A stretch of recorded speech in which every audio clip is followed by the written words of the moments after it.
날씨가 좀 많이 쌀쌀하다, 그죠? 네. 자, 지난 시간에 수요의 가격 탄력성하고 소득 탄력성, 교차 탄력성 이렇게 공부했었죠. 기억납니까? 네.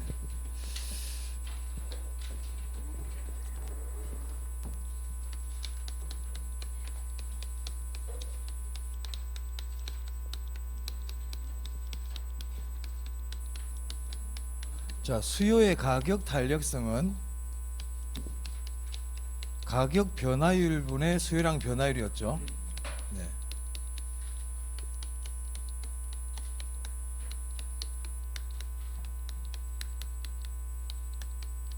네, 물론 절대값이 이제 붙긴 붙습니다.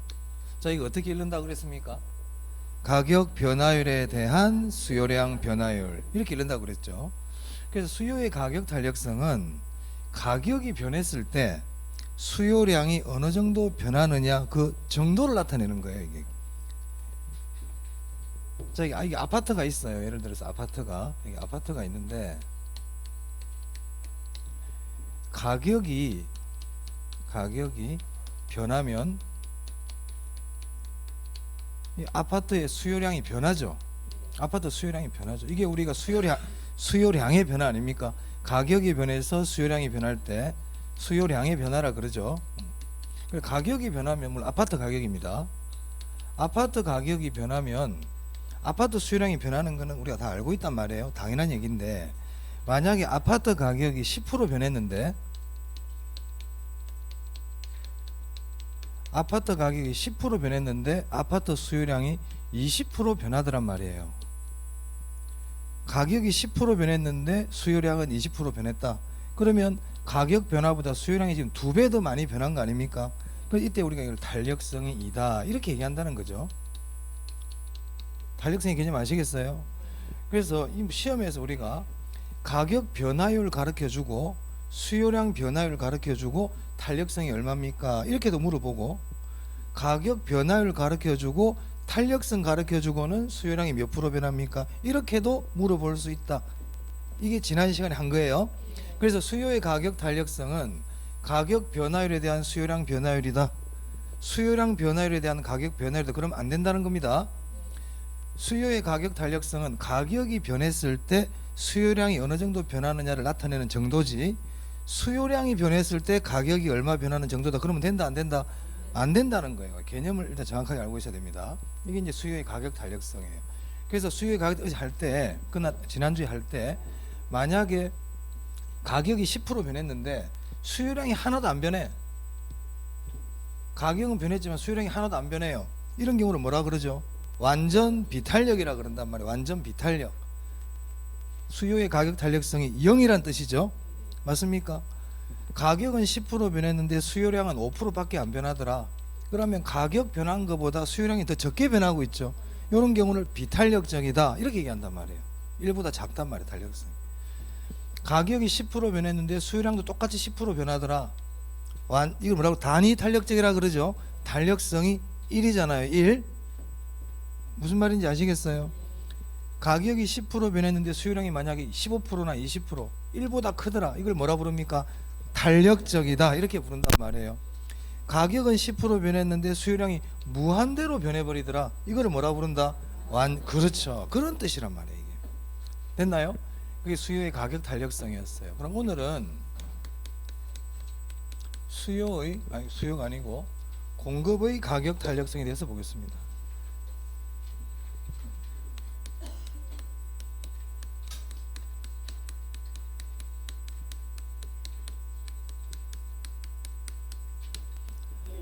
수요의 가격 탄력성이나 공급의 가격 탄력성이나 기본 개념은 똑같습니다. 식이 어떻게 되냐면 가격 변화율에 대한 가격 변화율분의 공급량 변화율이에요. 이건 절대값이 없어요. 절대값이 왜 있고 없냐는 이유는 제가 설명드릴 수는 있죠. 크게 의미가 없기 때문에 말씀을 안 드립니다. 이건 절대값이 없습니다. 그럼 이것도 마찬가지로 가격 변화율에 대한 공급량 변화율 이렇게 읽어야 되겠죠. 수요의 가격 탄력성과 똑같아요. 무슨 말이냐? 수요의 가격 탄력성이 0일 때를 완전 비탄력이라 그랬잖아요. 공급의 가격 탄력성도 0일 때를 완전 비탄력이라고 부릅니다. 1일 때를 그럼 뭐라 부를까요?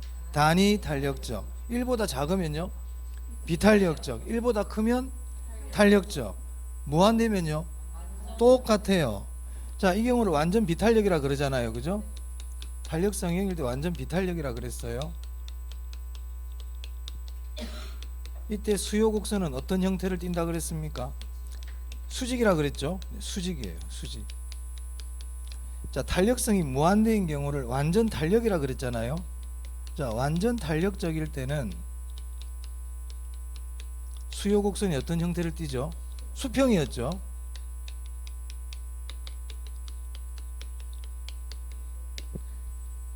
그리고 여기서 제가 중요한 게 탄력성이 커질수록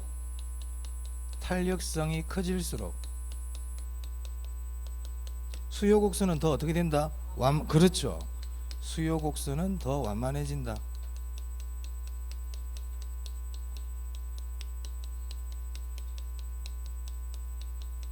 이렇게 말씀드렸거든요. 공급의 가격 탄력성도 똑같다는 거예요. 공급의 가격 탄력성도 완전 비탄력일 때 공급 곡선은 어떤 형태다? 수직. 완전 탄력일 때는요 수평. 똑같아요. 똑같고 탄력성이 커질수록 공급 곡선은 더 완만해져. 똑같습니다. 그러니까 수요의 가격 탄력성을 알면 얘는 그대로 그냥 똑같이 아시면 되는 거예요. 그리고 지난 시간에 수요가 더 탄력적으로 되는 경우 했거든요. 수요의 가격 탄력성이 더 커지는 경우, 대체재가 많을수록 규제가 완화될수록, 기억나세요? 수요의 가격 탄력성이 더 커진다는 얘기는 가격이 변했을 때 소비자들이 더 민감하게 반응하는 거라 그랬죠. 맞습니까? 만약에 쌀이 있고 샤넬 가방이 있는데 똑같이 가격이 10%가 떨어졌단 말이에요. 쌀도 가격이 10% 떨어지고 샤넬 가방도 10% 떨어졌어요. 그런데 사람들이 쌀보다는 샤넬 가방을 더 많이 사러 가더라, 더 많은 반응을 보이더라. 그 말은 샤넬이 탄력성이 더 크다, 이런 뜻이었죠. 그래서 우리가 탄력성이 더 크다는 얘기는 가격이 변했을 때 더 많은 반응을 보인다. 무슨 말인지 알겠어요? 그게 탄력성이 커지는 거예요. 그럼 이제 공급의 가격 탄력성에서 의미는 이가 똑같다 그랬잖아요. 근데 공급의 가격 탄력성 우리가 아셔야 되는 게, 공급의 가격 탄력성이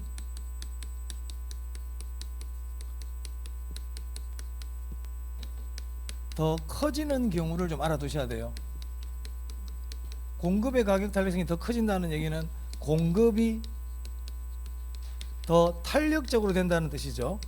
탄력성이 커지는 걸 더 탄력적으로 된다 그랬잖아요. 공급이 더 탄력적으로 되는 경우, 요게 참 중요하거든요. 요게 중요하다고요. 공급의 가격 탄력성은 어차피 수요의 가격 탄력성과 같기 때문에 공급의 가격 탄력성에 대해서 그 의미를 물어보는 경우는 잘 없어요. 수요의 가격 탄력성을 물어봐 버리면 공급의 가격 탄력성은 당연히 안다고 생각하거든요.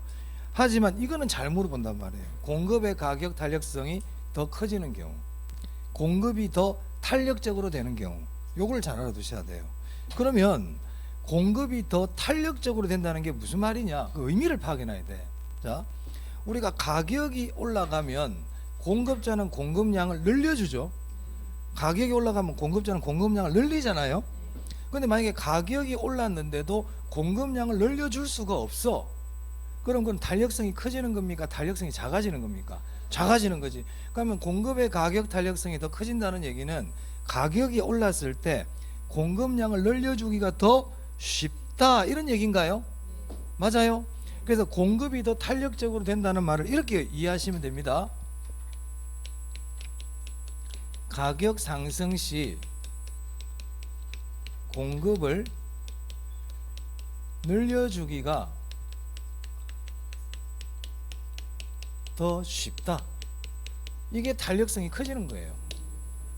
그럼 이거를 반대로 생각하면, 만약에 가격 하락 시, 자, 가격이 하락하면 공급자는 공급을 줄이려고 그러겠죠.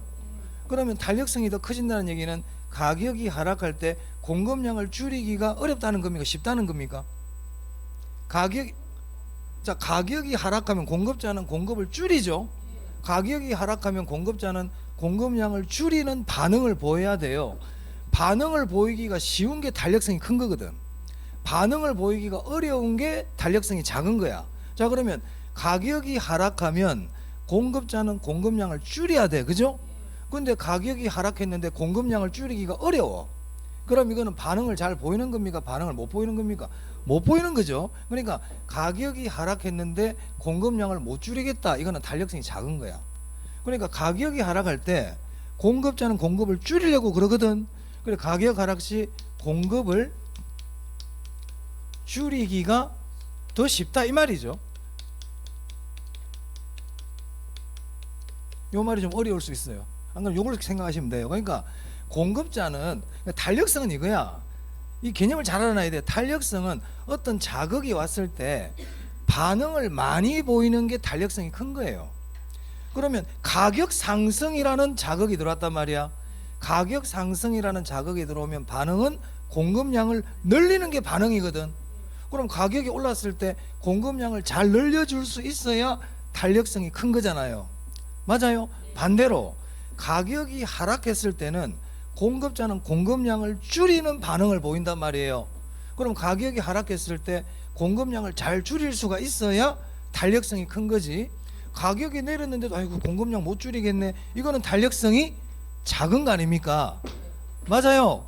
요걸 의미를 잘 한번 나중에 고민을 해보세요. 그런데 우리 이해할 때는 요 말이 더 쉬우니까 요걸 가지고 이제 생각하시면 되겠습니다. 그래서 공급의 가격 탄력성이 더 크다 이 말은 가격이 올랐을 때 공급량을 늘려주기가 더 쉽다 이런 의미예요. 자, 요걸 하기 전에 제가 단기와 장기라는 개념에 대해서 좀 설명을 드리겠습니다. 단기, 장기. 단기가 뭘 것 같아요? 짧은 기간. 그럼 장기는 긴 기간이네. 좋아. 그럼 하루살이한테는 하루가 짧은 기간이야. 긴 기간이야. 하루살이. 그게 평생이지 그게. 우리 사람한테는 하루가 짧은 기간이야. 긴 기간이야. 그러니까 그거는 주관적이죠. 그러니까 우리가 단기, 장기를 짧은 기간, 긴 기간 그렇게 정의하기는 어렵다는 거예요. 왜? 그럼 짧으면 얼마만큼이 짧은데? 그럼 장기는 얼마만큼이 긴데? 그렇잖아요. 그래서 단기, 장기는 그런 단순한 개념이 아니고요. 이 단기라는 개념은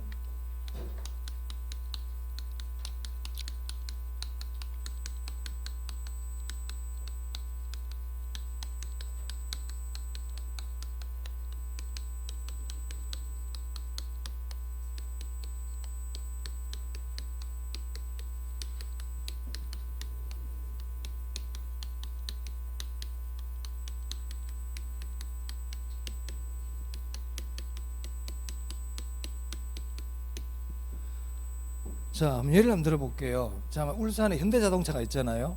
자, 현대자동차가 지금 가지고 있는 모든 생산 설비를 이용해서 차를 10,000대를 만들고 있어요. 10,000대. 자, 그런데 자동차를 더 많이 만들어야 될 필요성이 생겼단 말이야.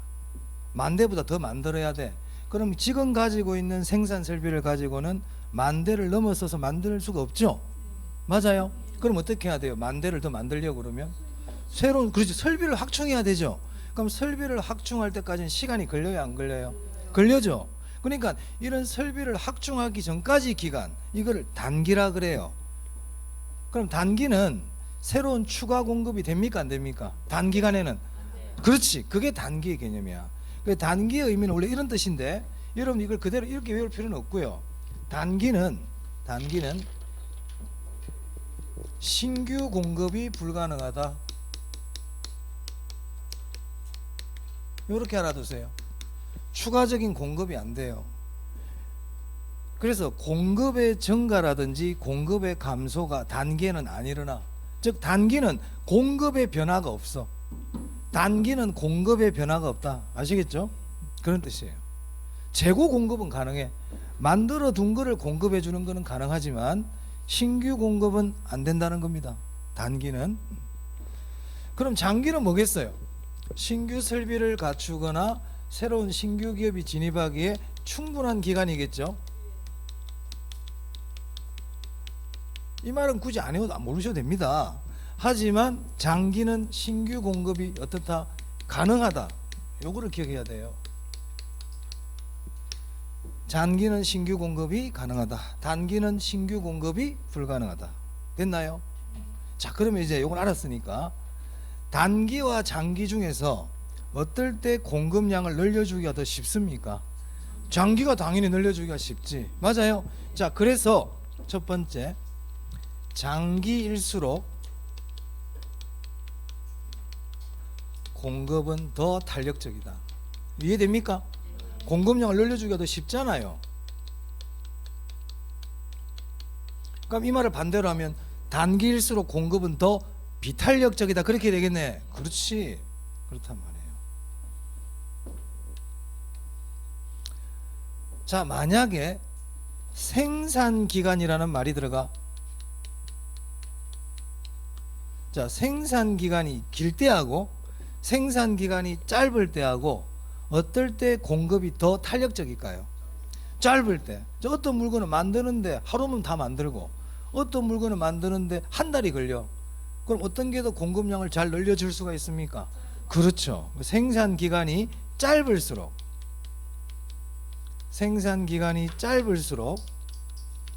공급은 더 탄력적으로 됩니다. 이거 이해되세요? 네.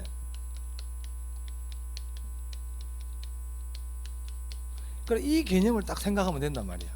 공급을 늘려주기가 더 쉽다. 그 말은 탄력성이 더 커진다. 이런 뜻입니다. 하나만 더 해볼게요. 자, 규제가 강화될 때하고 규제가 완화될 때하고 어떨 때 공급이 더 탄력적일까요? 그렇지, 그렇지. 잘하시네. 그런 거예요. 그러니까 이 의미를 아니까 물어보는 걸 답을 할 수가 있잖아요. 그러니까 이걸 외우려고 그러면 안 되는 거야. 항상. 이건 하나의 그냥 예일 뿐이지. 시험 물론 물어봅니다. 그리고 시험에서 어떤 거를 물어볼지 알 수 없잖아요. 물론 잘 물어보는 항목들은 있지. 하지만 기본적으로 공급이 더 탄력적으로 된다는 의미를 알고 공부를 해야 어떤 질문이 오더라도 우리가 풀 수 있다는 거예요. 항상 그런 마음을 꼭 가지고 공부를 해야 돼.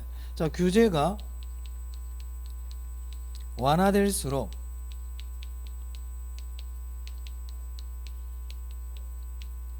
공급은 더 탄력적으로 된다.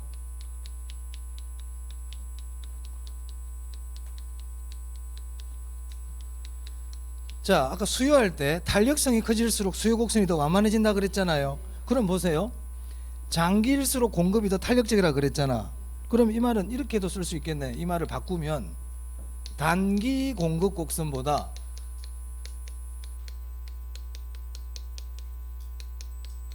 장기 공급 곡선이 더 가파르다, 더 완만하다. 그렇죠. 시험에 아주 잘 나오죠. 잘했어요. 자, 여러분 제가 이 얘기를 안 해줬지만 탄력성이 커질수록 더 완만해진다는 얘기를 아니까 요게 유추가 되잖아요. 요까지가 제가 얘기를 안 해줘도 알게 되잖아요. 맞아요. 저절로 알게 되지. 저절로. 그럼 생산기간이 긴 상품보다 생산기간이 짧은 상품일수록 공급 곡선이 더 완만하겠네. 맞습니까? 그리고 규제가 완화될수록 공급 곡선이 더 완만해지겠네. 그렇죠. 그런 거예요. 잘했습니다. 그렇게 하면 됩니다. 요 정도 일단 압니다. 공급의 가격 탄력성 아시겠죠? 요 정도 아시면 돼요. 그래서 거기 교재 보시면 거기 17페이지에 우리 이제 인문수다 보니까 간략하게 나와 있는데 공급의 가격 탄력성 보겠습니다. 한 상품의 가격이 변할 때 그 상품의 공급량이 얼마나 변하는가를 측정하는 척도다. 맞나요? 그렇죠.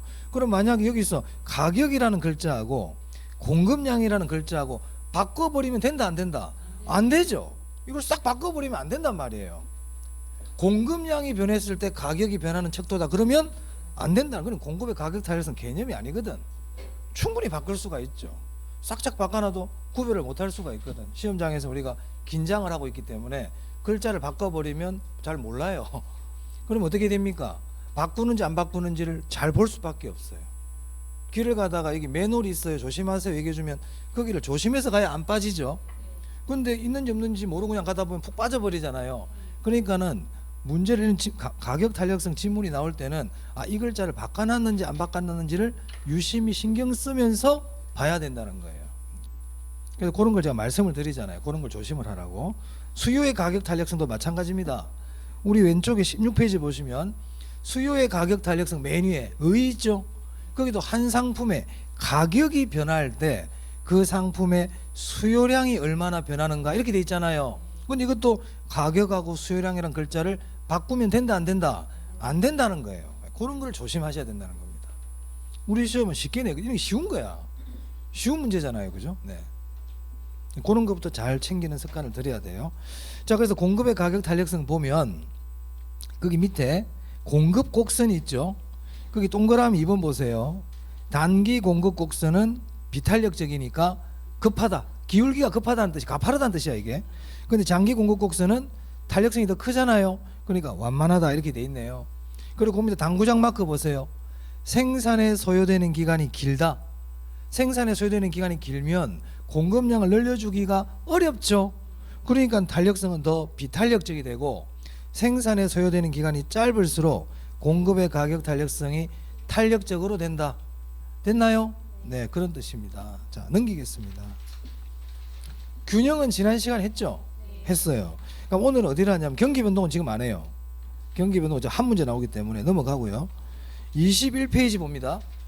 자, 21페이지 보시면 이제 시장론이 나옵니다. 시장론.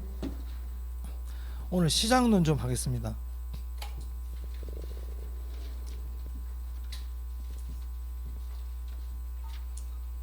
경기 변동은 1월 달이나 3월 달 해도 관계없어요.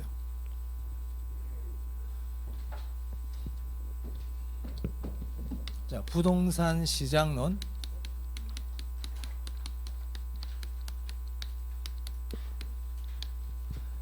자, 우리가 시장을 분류를 할 때 우리가 어떤 뭘 분류를 할 때는 여러 가지 방법이 있죠. 우리 사람을 분류할 때도 여러 가지 기준이 있을 수 있잖아요. 뭐 황인종, 백인종, 흑인종, 그죠? 이렇게도 분류할 수 있고, 남자냐 여자냐로도 분류할 수 있고, 소득이 1억 미만인 사람, 1억 초과하는 사람으로 분류할 수도 있고, 안경을 낀 사람, 안 낀 사람, 분류 기준은 다양하지 않습니까? 그래서 우리가 시장을 분류할 때도 여러 가지 기준이 있어요. 나누는 방법에 따라서. 대표적인 것 중에 하나가 완전 경쟁 시장과 불완전 경쟁 시장이에요.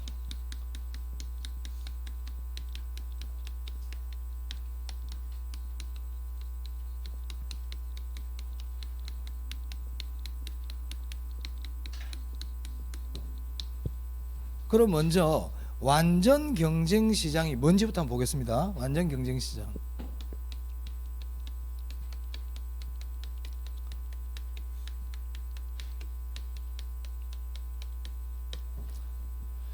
자, 시장이라는 곳은 우리가 지난 시간에 수요와 공급에서 뭐 간략적으로 봤지만, 시장이라는 곳은 수요자와 공급자가 만나서 가격이 결정되고 균형량이 결정되고 하는 곳이 시장이란 말이에요. 자발적으로 누가 강제로 시키는 게 아니고 수요자와 공급자의 자발적인 의도에 의해서 가격과 양이 결정되고 그렇게 해서 자원들이 배분되는 곳이 시장이에요. 그죠? 그러면 시장은 시장인데 완전 경쟁이라는 말이 앞에 붙었잖아요. 자, 그럼 완전 경쟁이라는 거는 말 그대로 수요자와 공급자가 자유롭게 경쟁을 할 수 있는 그런 시장이란 뜻이죠. 맞아요? 그게 완전 경쟁이란 말이에요. 자, 예를 들어서요, 한국하고 미국하고 축구 시합을 하고, 월드컵이야 월드컵. 한국과 미국이 축구 경기를 하고 있고 브라질하고 아르헨티나가 축구를 하고 있어. 근데 한국하고 미국하고 공축구하는 데는 사각형 공을 주고 공차라 그러고, 브라질하고 아르헨티나 공차하는 데는 동그란 공을 주면서 축구하라 그러면 그게 공정해요 안 공정해요? 경쟁이 보장되는 겁니까 안 되는 겁니까? 안 되는 거죠. 그런 건 완전 경쟁이 아니란 말이에요. 그러니까 완전 경쟁이라는 거는 이 시장에서 수요자와 공급자가 경쟁을 벌이는데, 그 룰이 공정해야 된다. 완전하게 경쟁이 될 수 있도록 해야 된다. 그러려면 어떠한 조건을 갖춰야 완전한 경쟁이 될까? 이런 개념인 거예요. 완전 경쟁 시장은. 첫 번째가, 완전 경쟁 시장이 되려면 아까 똑같은 축구공을 줘야 되잖아요. 상품이 동질적이어야 돼요. 상품의 동질성.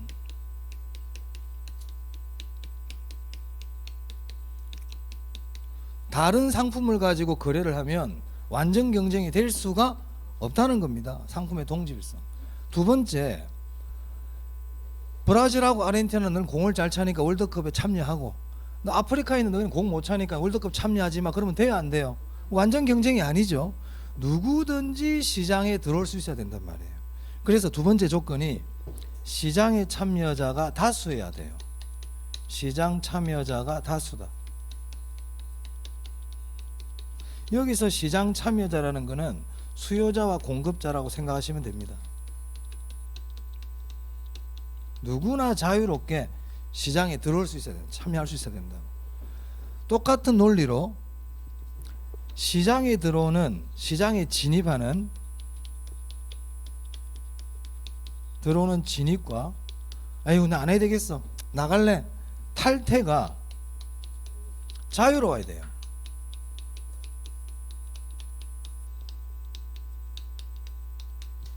마음대로 들락날락 그릴 수 있어야 된다는 겁니다. 그래야만이 완전 경쟁이 될 수 있다는 거예요. 너는 들어오면 안 돼? 그러면 안 된다는 거예요. 진입장벽이 높다는 겁니까? 진입장벽이 낮다는 겁니까? 진입장벽이 낮다 이런 뜻이에요. 우리 카페 같은 거 만들 때 누가 카페 못 만들게 하지 않죠? 마음대로 카페 만들 수 있죠. 싫으면요 카페 탈퇴해버릴 수도 있잖아요. 뭐 그런 개념이라 보시면 됩니다. 이 개념이. 자, 네 번째 완전한 정보입니다. 이 완전한 정보라는 건 의미를 조금 알 필요가 있어요. 완전한 정보. 완전한 정보라는 거는 이 사람은 아는데 나는 몰라. 이건 완전한 정보가 아니야. 완전한 정보는 모든 사람들이 다 안다 이렇게 생각하세요. 아는 사람은 알고 모르는 사람은 이게 아니고 전부 다 알고 있다 그런 뜻입니다. 확실합니까? 불확실입니까? 확실성의 세상을 얘기하는 겁니다. 이건 확실성의 세상. 이 사람은 알고 이 사람은 모른다는 거는 비대칭이겠죠. 비대칭은 기울어졌다는 뜻이거든. 기울어진 거는 공정하지가 못하죠. 맞아요. 그래서 완전한 정보를 이렇게도 얘기해요. 정보의 대칭. 정보의 대칭. 정보 비용이라는 게 있어요. 정보 비용. 정보 비용이라는 건 뭐냐면 어떤 우수한 정보를 내가 알기 위해서 지불하는 비용을 정보 비용이라 그러거든요. 자, 그러면 정보 비용이라는 게 존재하려면 내가 모르는 거를 다른 사람이 알아야 정보 비용을 주고 그 정보를 얻을 거 아니에요. 맞아요. 근데 이 완전한 정보라는 거는 전부 다 똑같이 알고 있는 거라 그랬죠. 그럼 정보 비용이라는 게 있을까 없을까? 없죠. 없죠. 정보 비용이 없어요.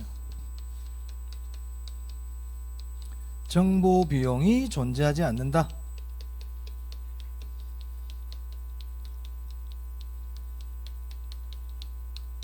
그럼 제가 여기 안 적었지만 우수한 정보라는 게 존재할까요? 안 할까요? 완전 경쟁 시장에서는 우수한 정보라는 게 있을까 없을까? 없단 말이에요. 완전 경쟁은 우수한 정보라는 게 없어. 왜? 내가 다 아는데 뭐. 우수한 정보라는 거는 내가 모르는 거를 다른 사람이 알 때 그게 우수한 정보죠. 근데 완전 경쟁 시장은 우수한 정보가 있다 없다? 없다. 그래서 우수한 정보가 존재하지 않는다는 말이나 이 말이나 다 같은 말입니다. 어떻게 일일이 다 외우고 의미를 알아란 말이야. 완전한 정보의 의미가 뭔지 아시겠죠? 그걸 정보의 대칭이라 그러고 정보 비용이 존재하지 않는다. 우수한 정보가 존재하지 않는다. 이런 뜻입니다. 자, 그래서 완전 경쟁 시장은 이 네 가지 조건이 모두 만족돼야 돼요. 모두 만족하면 이걸 우리가 완전 경쟁 시장이다 이렇게 불러요. 현실적으로 존재할 것 같아요? 안 할 것 같아요? 안 합니다.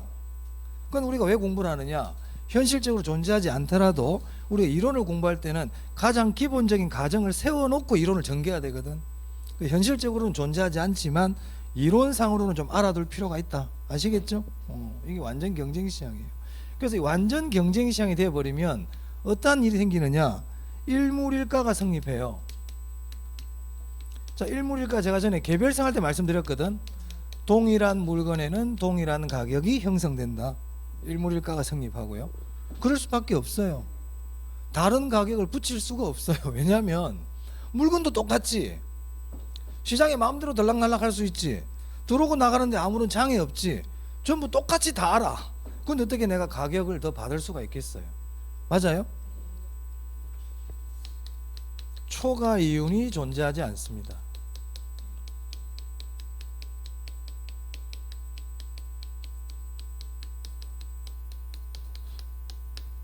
자, 여기서 초과이윤이라는 글자가 나오네요. 초과이윤이라는 것에 대해서 좀 설명드리겠습니다. 초과이윤. 네. 우리가 이윤은 정상이윤이 있고요. 정상이윤, 초과이윤이 있어요.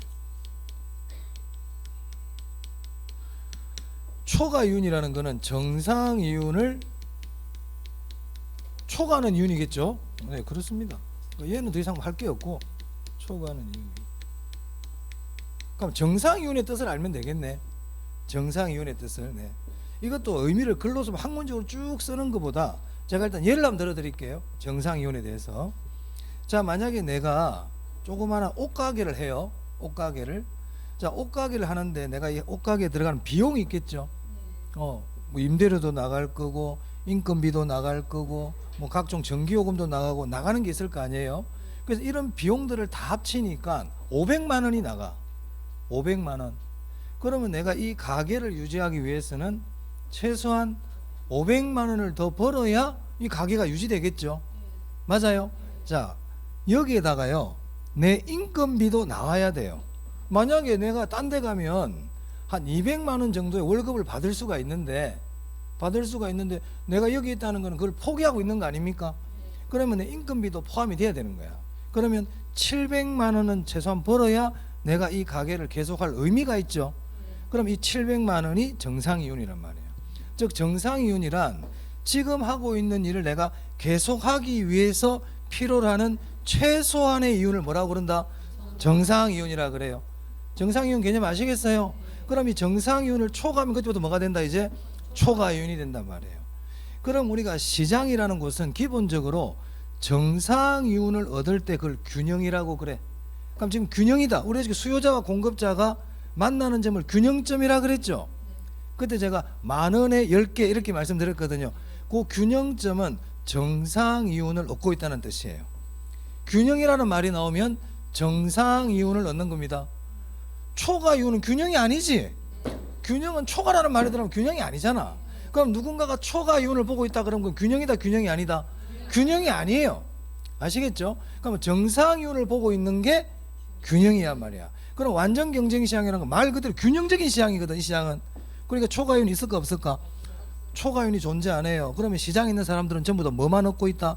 정상이윤만 얻고 있는 거예요. 아시겠어요? 그게 정상이윤의 뜻이다. 됐나요? 지금 하고 있는 일을 계속하기 위해서 필요로 하는 최소한의 이윤, 이걸 정상이윤이라 그래요. 네, 그렇습니다.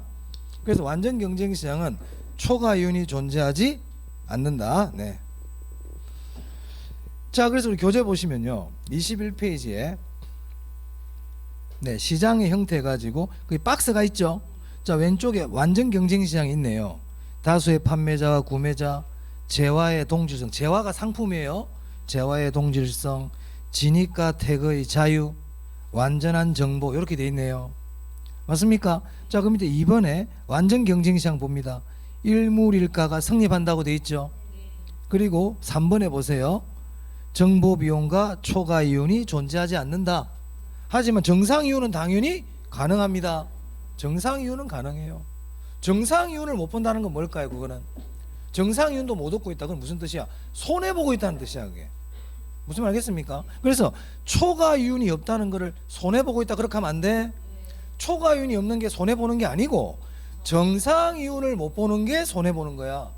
그렇죠? 그렇습니다. 그러니까 정상이윤의 개념을 알면 내가 알 수가 있죠. 임금비도 안 나온다는 얘기니까 손해보는 거란 말이에요. 됐습니까? 네. 그러니까 우리가 공부하는 시장은 부동산 시장이거든요. 부동산 시장.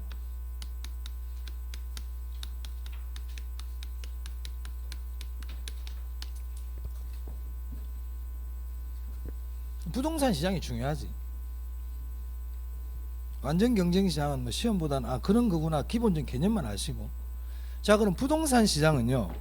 부동산 시장은 상품이 똑같을까요? 상품이 다를까요? 다르죠. 이걸 우리가 이질성이라 그랬고 개별성이라 그러거든. 맞습니까? 상품의 이질성이에요. 왜냐? 부동산 특성 중에 개별성이 있었거든. 맞아요? 이질적이에요. 두 번째, 시장 참여자가 다수냐 시장 참여자가 소수냐 이 말이에요. 시장 참여자가 소수예요. 수요자와 공급자가 많지가 않아. 왜냐? 이유가 왜냐? 고가기 때문에. 자, 우리가 부동산 수요는 유효 수요라 그랬죠. 구매력을 갖춰야 된단 말이야. 그럼 구매력을 갖추려고 그러니까 부동산은 비싸거든. 그러니까 구매력을 갖춘 수요자가 많지가 않아요. 누구나 막 들어올 수 있는 시장이 아니란 말이야. 그래서 시장 참여자가 소수다. 고가성 때문에. 그리고 부동산 시장은 법적 제한이 많아요. 부동산이라는 재화는 우리 일반 재화보다 사회성 공공성이 강하거든요. 부동산이라는 재화 자체가 사회성 공공성이 강하기 때문에 법적 제한이 많습니다. 부동산 시장은 법적 제한이 많아요. 부동산 시장은 법적 제한이 많아. 그래서 시장 참여자가 많을 수가 없어. 마찬가지로 시장의 진입과 퇴거가 자유로운 게 아니고 자유롭지 않아요. 시장의 진퇴가 시장의 진입 퇴거가 자유롭지 않다. 자유롭지 않다. 뭐 이유는 이거하고 똑같다 보시면 됩니다. 고가성이고 법적 제한이 많기 때문에. 부동산 시장은요, 정보 비용이 존재해요. 정보 비용이 존재한다. 그럼 정보 비용이 존재한다는 얘기는 완전한 정보입니까? 불완전한 정보입니까? 불완전한 정보다. 정보의 대칭이다. 정보의 비대칭이다. 정보의 비대칭이 그렇죠. 자, 그럼 부동산 시장은 완전 경쟁 시장을 성립하는 조건을 하나도 만족 못 시키고 있네요. 그죠? 그럼 부동산 시장은 완전 경쟁 시장일까요? 불완전 경쟁 시장일까요? 그렇습니다. 불완전 경쟁 시장입니다.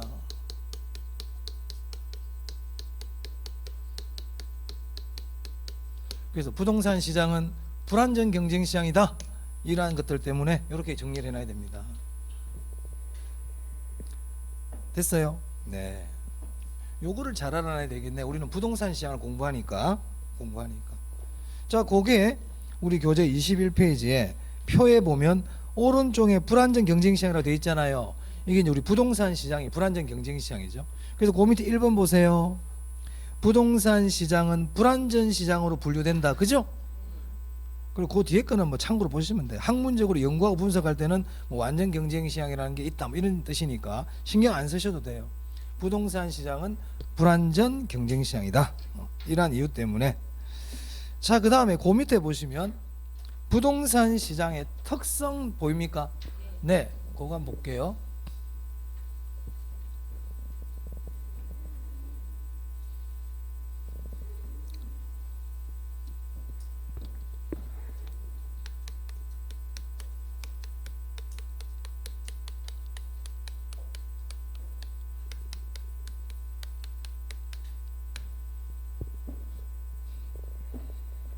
우리 수산물 시장 있잖아요. 농수산물 시장. 농수산물 시장 가면 좀 비린내가 많이 나죠. 뭐 노량진 수산시장도 마찬가지고. 왜 비린내가 납니까? 그 생선을 파는데 생선 자체가 비리죠. 무슨 말이냐? 수산물 시장에서는 수산물을 팔고 있는데 수산물의 특성이 비리니까 농수산물 시장도 비린내가 나죠. 맞아요? 무슨 말이냐면 부동산 시장의 특성이라는 것은 부동산이 가지고 있는 특성과도 밀접한 관계가 있을까요? 아까 수산물 시장이 수산물이 비린내가 나는 특성 때문에 수산물 시장도 비린내가 나잖아. 그럼 부동산 시장의 특성이라는 것은 부동산 특성에 의해서 영향을 많이 받지. 즉 부동산 시장의 특성이라는 것 자체가 부동산의 특성이라 그래도 과언이 아닌 거예요. 그렇잖아요. 그러면 우리가 부동산 특성 전에 토지의 특성 할 때 부동성이라고 있었잖아요. 부동성이라는 거는 움직일 수 없는 거죠. 부동산은 움직일 수가 없거든요. 그래서 기억나실지 모르겠지만 부동산은 움직일 수 없기 때문에 부동산 시장은 지역 시장이 된다 안 그랬습니까? 국지성이 된다고 그랬잖아. 그래 부동산 시장의 특성도 마찬가지인 거야. 첫 번째가 지역 시장화가 돼.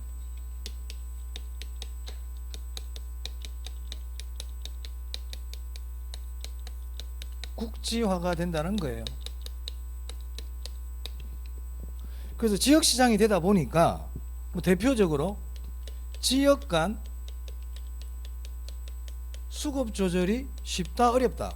어렵죠. 만약에 울산의 아파트가 부족해. 그렇다고 해서 부산에 있는 아파트를 들고 와가지고 여기다가 공급해 줄 수가 없죠. 지역 간 수급 조절이 곤란하단 말이에요. 그래서 울산은 아파트가 초과 수요지만 부산은 아파트가 남는 수도 있다 이 말이잖아요. 지역에 따라 수요와 공급 조절이 다르죠. 이런 게 국지화고 지역시장 아닙니까? 맞아요. 지역 간 이런 말이 들어가잖아. 국지화, 지역시장이라는 거는 지역 간 이런 말이 들어가거든.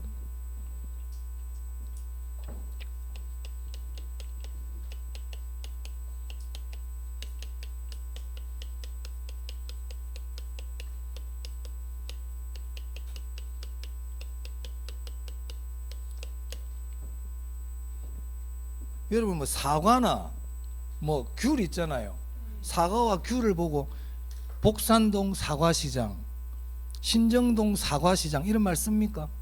안 써요. 사과는 막 돌아다니기 때문에 그 의미가 없어요. 자, 그런데 부동산은 움직일 수가 없기 때문에 중구 아파트 시장, 남구 아파트 시장 또는 남구 안에도 옥동 아파트 시장, 신정동 아파트 시장 이렇게 지역별로 세분화가 될 수 있습니까? 그렇죠. 부동성과 관계 있어 전부 다. 이거는 부동성이라는 특성 때문에 부동산 시장은 이러한 특성을 갖고 있다는 거예요. 이해되세요? 외울 게 아니야. 외울 게 아니야. 두 번째, 부동산 시장은요 수급 조절이 곤란해요. 수급 조절이라는 것은 수요와 공급 조절이 곤란하다는 뜻입니다. 수요와 공급 조절이 곤란하다. 이렇게 수요와 공급 조절이 곤란하다 보니까 단기에 가격 왜곡이 생겨요. 자, 아까 제가 단기가 뭐랬어요? 신규 공급이 안 된다고 그랬죠. 자, 만약에 신정동에 있는 사과값이 폭등을 해. 신정동의 사과값이 5,000원 하던 게 막 2만 원으로 올라가 버린단 말이에요. 그럼 어떻게 하면 돼? 그렇지, 갖고 오면 되죠. 수급 조절이 잘 되잖아요. 근데 부동산은 그 수급 조절이 잘 된다 안 된다? 안 되다 보니까 단기에 가격 왜곡이 발생합니다. 그래서 수급 조절이 곤란 이런 말이 나오면 단기 가격 왜곡 생긴다. 단기에 가격 왜곡이 발생한다.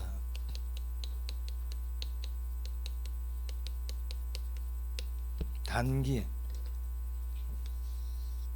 제가 앞으로 자주 말씀드리겠지만 단기와 장기가 있었잖아요. 장기는 이렇게 생각하면 돼. 평화의 시대라고 생각하세요. 장기는 평화의 시대, 분쟁이 없는 시대. 그 말은 초과 이윤을 볼 수 없는 기간이 장기예요. 그러니까 장기에는 초과 이윤이라는 게 없어요. 손실도 없어요. 그 장기는 전부 정상 이윤만 봐. 기억해 두세요. 장기는 평화의 시대다, 조정의 시대다 이렇게 생각하세요. 그럼 만약에 시험에 장기에 초과 이윤이 발생한다 그런 말 다 틀린 말이에요. 마찬가지로 왜곡이라는 것도 이게 안 좋은 거거든. 그러면 장기에는 왜곡이라는 게 있을까 없을까? 없어요. 왜곡도 단기에만 생겨요. 그러면 단기와 장기는 이런 거야. 단기에는 분쟁도 생기고 초과 이윤도 생기고 손해도 보고 이게 단기야.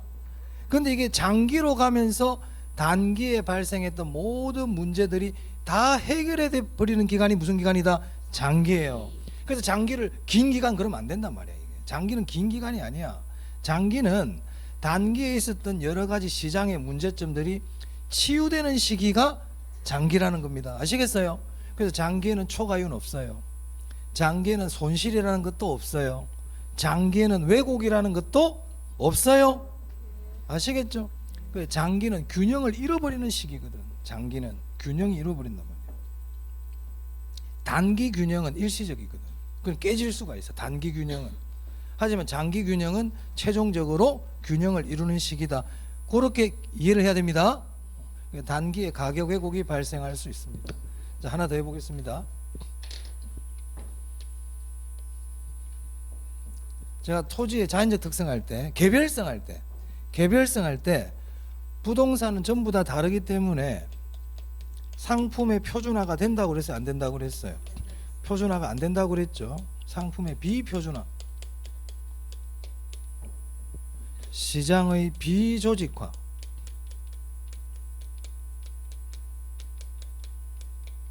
거래의 비공개화,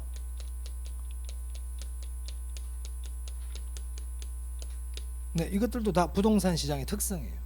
개별성 때문이죠. 그래서 부동산 시장은 지역 시장이 된다. 두 번째, 부동산 시장은 수급 조절이 곤란하다. 그래서 단기에 가격 왜곡이 생긴다. 부동산 시장은 상품이 표준화가 어렵고 시장의 조직화가 어렵고 거래가 비공개적으로 이루어진다. 됐나요? 대표적인 거. 이 외에도 많아요. 법적 제한이 많다. 법적 제한이 많다 그랬죠. 그런 것들도 부동산 시장의 특성 중에 하나입니다. 자, 우리 교재 한번 볼까요? 부동산 시장의 특성 1번에 시장의 국지성, 지역시장이라 그랬죠. 상품의 비표준, 거래의 비공개, 시장의 비조직 보입니까? 그리고 수급 조절이 곤란하다. 수급 조절이 곤란해. 수급 조절이 곤란하다는 것은 수요와 공급 조절이 잘 안 된다는 뜻이에요. 특히 공급 조절이 안 된다는 거예요. 공급 조절이. 공급 조절이 안 된다는 것은 늘려줘야 될 때 잘 못 늘려주고 줄여줘야 될 때 잘 못 줄이고 이런 거거든요. 네? 그런 거는 탄력적인 겁니까? 비탄력적인 겁니까? 이런 거는. 그렇지. 반응을 못 보이잖아. 공급도 잘 못 늘려주고 공급도 잘 못 줄이니까 부동산 시장은 다른 시장에 비해서 비탄력적이에요. 비탄력적이란 말이야. 그래요. 잘했어요. 자, 그 다음에 4번에 사고 파는 기간이 일본적으로 길죠? 여기서 장기성이라는 거는 길고 짧은 그런 개념이에요. 아까 말한 단기 장기 그런 개념이 아니고 좀 길다 이렇게 보시면 돼요. 이 장기는. 그 다음에 법적 제한이 많다. 그리고 부동산이 비싸기 때문에 자금의 유용성과 관계가 있다. 뭐 이렇게 돼 있네요. 그래서 부동산 시장의 특성은 시험에 간간히 내요. 그 제목 정도 딱 봐주시면 돼요. 아, 이런 것들 있지? 이렇게 보시면 됩니다. 자, 넘기겠습니다. 자, 넘기시면 효율적 시장 이론이라고 나와 있죠. 이 부분은 조금 시간이 필요하기 때문에 좀 쉬었다 할게요. 네, 끊기가 애매하네요.